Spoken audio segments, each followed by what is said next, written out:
Hey everybody, how you doing? As I normally say, hey kids, how about a project?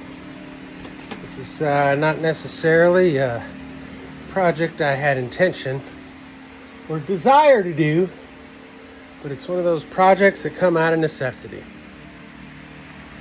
So a couple weeks ago, about 3 weeks ago, driving down the road, minding my own business, doing about 45, engine's running like a dream.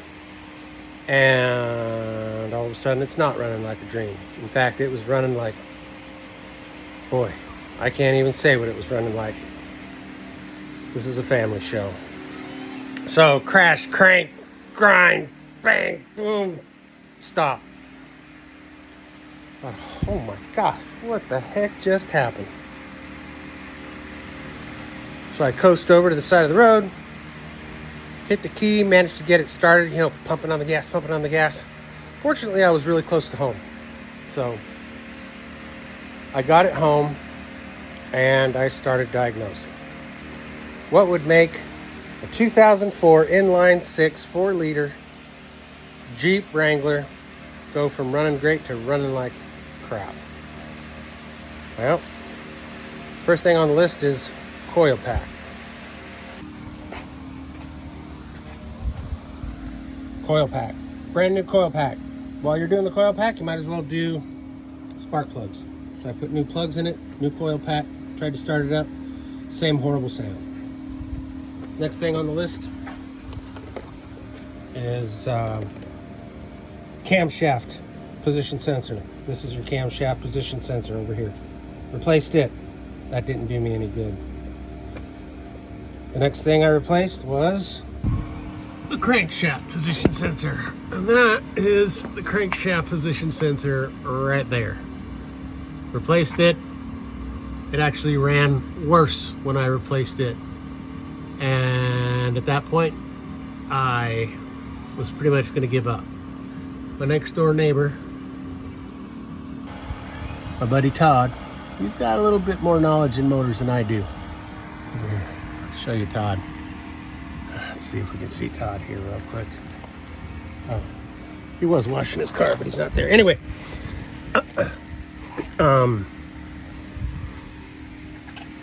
he says, hey, let's take a look inside there. I've got a bore scope. So he went and got the bore scope, and I pulled the spark plugs. So what we're going to do right now is pull the spark plugs real quick.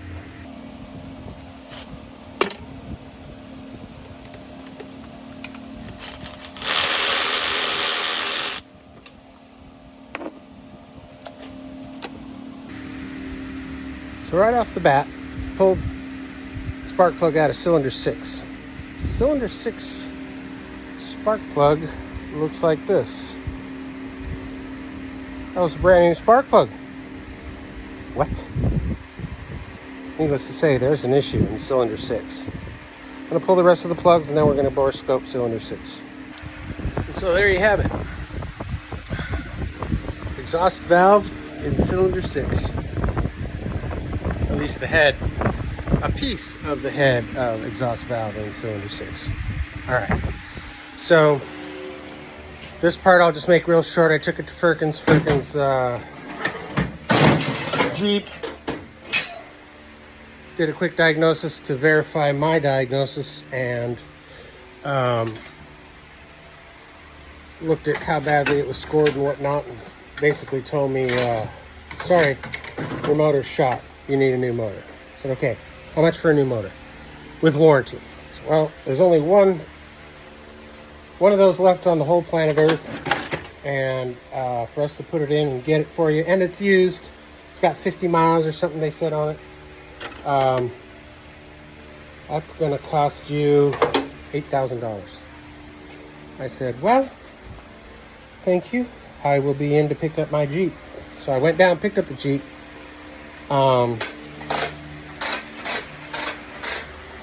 Paid $835 for them to tell me what I pretty much already knew, but just wanted an opinion on.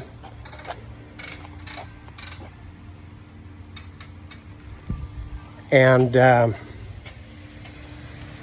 in about 5 minutes online, I found an outfit here in Florida Titan Engines that sells remanufactured engines, inline 6 4-liter for $1,700. So that's what we're gonna do. So we are at the beginning point of hot. Man, it's hot today. Pulling this motor out of a 2004 Jeep Wrangler Sport inline 6. All right. So as of now, the only thing that I have done is I've removed the coil pack and pulled the spark plugs. What I've got over here is my handy dandy Haines manual. If you don't have one, go get one. All right. 2F10, number 7, engine removal. I went through, I read it, I highlighted my order, and then I went to the different sections. I wrote them down here, what sections I have to go to for detailed instructions on each part of the removal.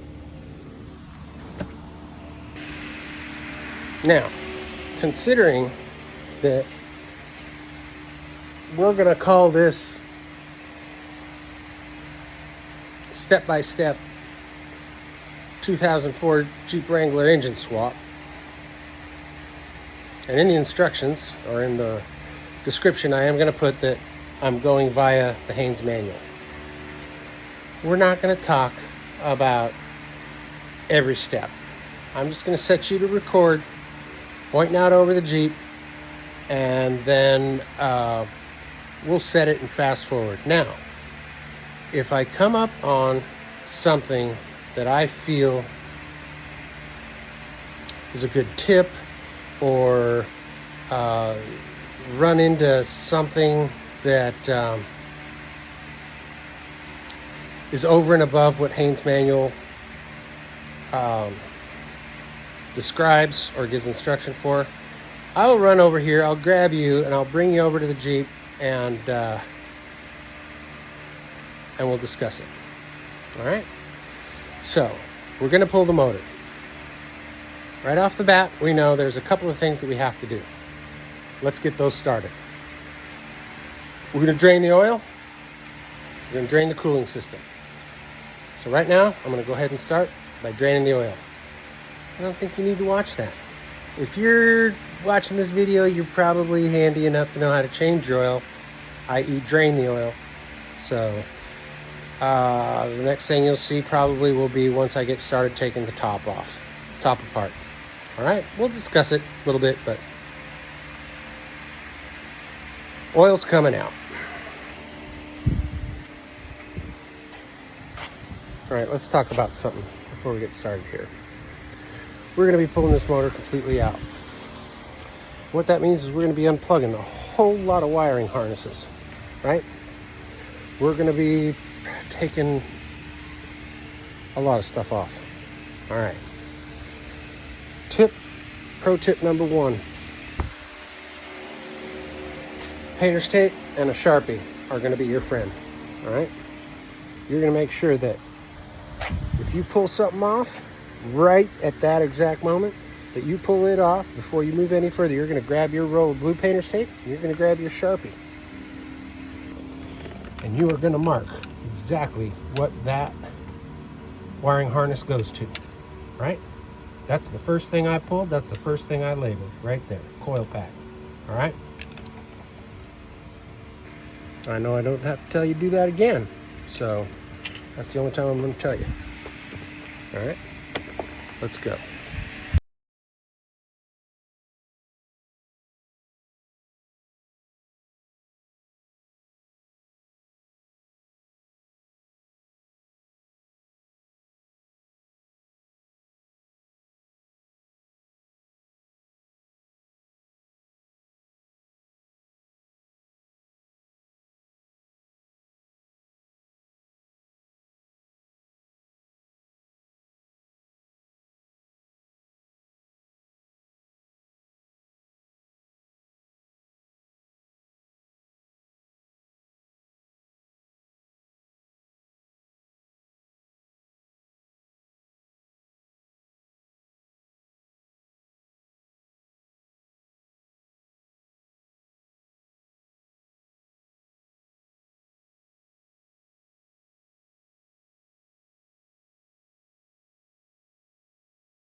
All right, major headache number one.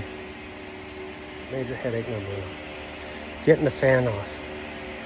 The 2004 4-liter with the serpentine belt has a fan clutch. It has a single big nut right in the middle. All right. Now, that single big nut still is lefty-loosey. But what happens is the pulley spins, and you've got to hold the pulley in order to break that nut free. All right. So there's a special tool. The book tells you, oh, if you put enough hand pressure on the belt, you might be able to hold it, but you're not going to be able to hold it. All right. I just spent an hour on this. So what's the special tool? Well, I'll tell you what. I just made my own special tool, and I'm going to show you how to make it. This is Harbor Freight clamp, right?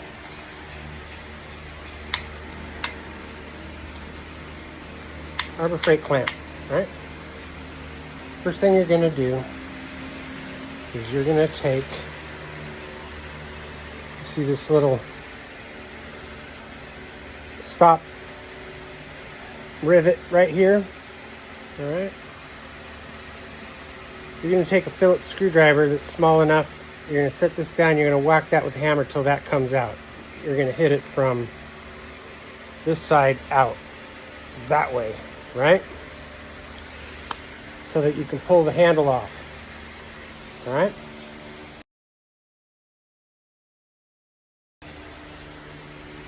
Once you pull the handle off, you're going to have to pull one of the bolts out of the pulley,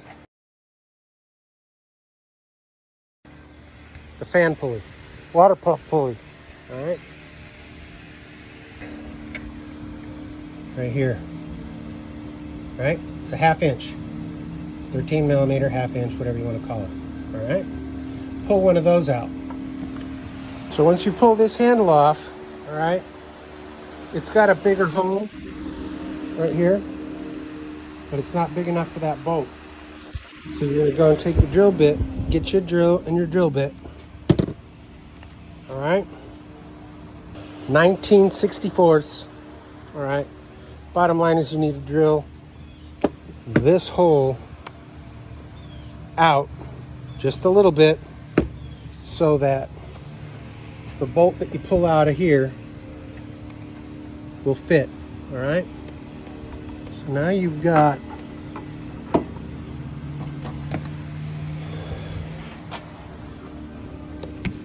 you have your new special tool installed. It's kind of hard to see. Let's see if I can get you a good view here. All right. You got it screwed through there. Then you've got it resting against a second bolt right here. You get your wood block, and you're going to rest that right here next to your air conditioning lines so it holds it. And you're going to get that great big crescent wrench that's as big as your head. The one that's as big as your head. All right. And you're going to get that on that nut. There's our single nut right down there. And get it on there, right? Once everything's all tight,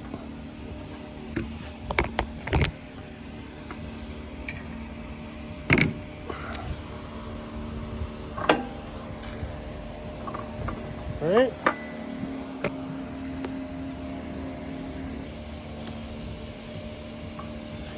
You're gonna hit this sucker here with a hammer, good size hammer.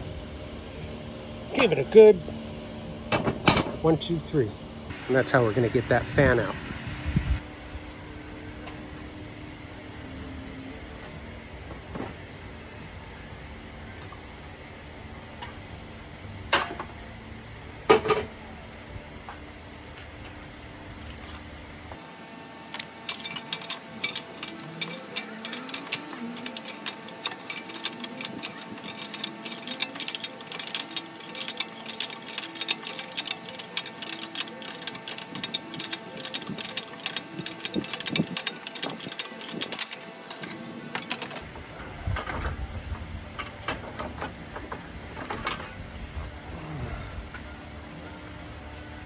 Dun, dun, dun.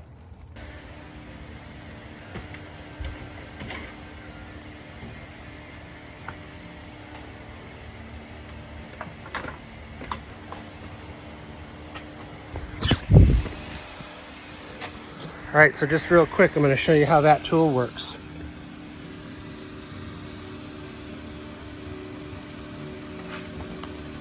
So you've got the one that you drilled the hole for, and then you've got it resting against the next one. And you've got it resting on your wood block. Then you hit it with that monster crescent wrench with your hammer. That's how you do it. And that's how we're going to get that fan out.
just got the starter out, so you sat here and watched nothing for a while.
All right, kids.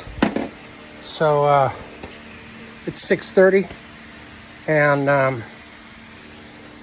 there's a massive thunderstorm that's about to dump on me. I've got it tented up pretty good, but I don't want to work under a lightning cage. So we're gonna call it a night. you saw how much I got done. All that I have left is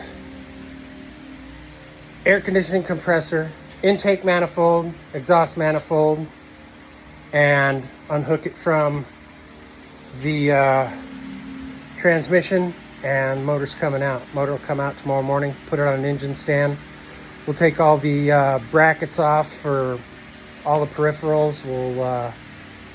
We'll pull everything off, open it up, look and see how bad the damage really is, and bust it down to the core that we're going to take up to Ocala to go get the new one. Anyway, I love y'all, and we'll see you tomorrow. Ooh. Something's not there. It hurts right here. Not so much there or there. No, looks fine.